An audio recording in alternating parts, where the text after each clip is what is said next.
امیر المومنین علیہ السلام نہج البلاغہ کے خطبہ نمبر 173 میں ارشاد فرماتے ہیں کہ اے غافلو کہ جن کی طرف سے غفلت نہیں بڑھتی جا رہی،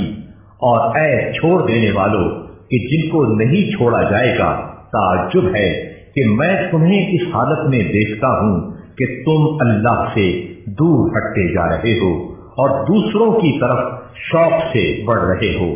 گویا تم وہ اونٹ ہو کہ جن کا چرواہا انہیں ایک ہلاک کرنے والی چراگاہ اور تباہ کرنے والے گھاٹ پر لایا ہو۔ یہ ان چوپاؤں کے مانند ہیں جنہیں چھریوں سے ذبح کرنے کے لیے چارہ دیا جا رہا ہو، اور انہیں یہ معلوم نہ ہو کہ جب ان کے ساتھ اچھا برتاؤ کیا جاتا ہے تو ان سے مقصود کیا ہے۔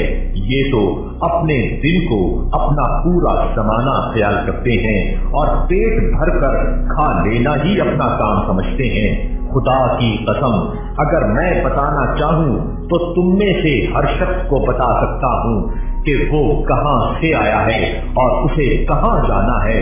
اور اس کے پورے حالات کیا ہیں، لیکن مجھے یہ اندیشہ ہے کہ تم مجھ میں کھو کر پیغمبر سے کفر اختیار کر لو گے۔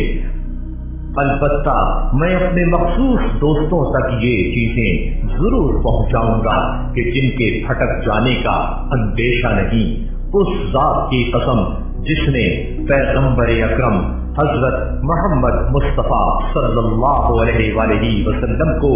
حق کے ساتھ مبعوث کیا اور ساری مخلوقات میں ان کو منتخب فرمایا، میں جو کہتا ہوں سچ کہتا ہوں کہ مجھے رسول اکرم صلی اللہ علیہ وآلہ وسلم نے ان تمام چیزوں اور ہلاک ہونے والوں کی ہلاکت اور نجات پانے والوں کی نجات اور اس امر خلافت کے انجام کی خبر دی ہے، اور ہر وہ چیز جو سر پر سے گزرے گی اسے میرے کانوں میں ڈالے اور مجھ تک پہنچائے بغیر نہیں چھوڑا۔ اے لوگو، قسم خدا کی میں تمہیں کسی اطاعت پر آمادہ نہیں کرتا مگر یہ کہ تم سے پہلے اس کی طرف بڑھتا ہوں، اور کسی گناہ سے تمہیں نہیں روکتا مگر یہ کہ تم سے پہلے خود اس سے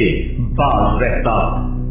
امیر المومنین حضرت علی کرم اللہ وجہہ نہج البلاغہ کے خطبہ نمبر 174 میں ارشاد فرماتے ہیں، بسم اللہ الرحمن الرحیم۔ خداوند عالم کے ارشادات